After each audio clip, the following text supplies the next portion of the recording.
So a couple months back, I was listening to the audiobook of The Lord of the Rings Book One, Fellowship of the Ring. First time going through the books since I read them as a teenager.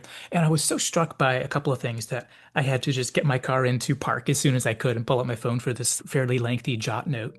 And what I found myself writing was how I was just so struck by the highly visual and evocative language that Tolkien was using to refer, almost like in a mythological style, to refer to Smeagol as being a person who was specifically characterized by looking down, and specifically looking down and specifically not looking up.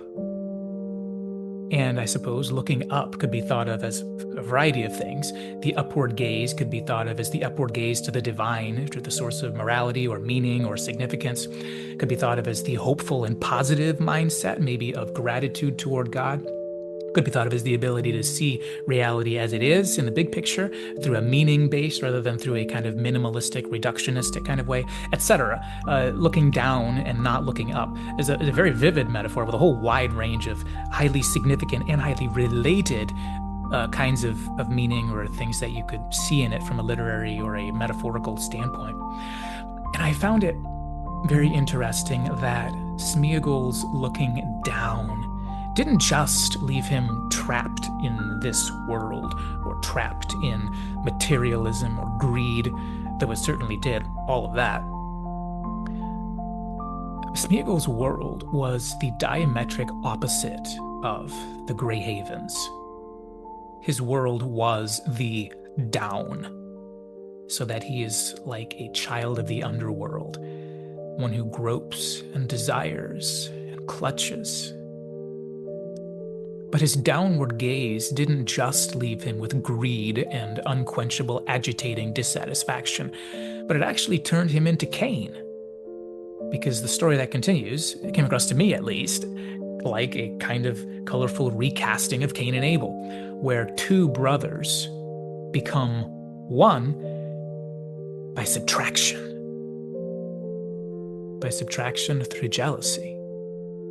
Smeagol's downward gaze makes him Cain, and not very long after that, it also makes him an unwilling, or willing, depending how you look at it, an unwilling slave of Satan, Sauron,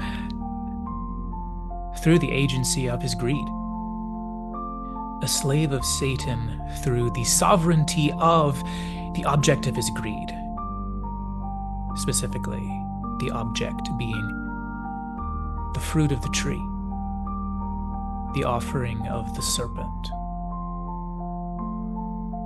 So Smeagol is transformed from being a person of downward gaze to being a person who found the object of his desire.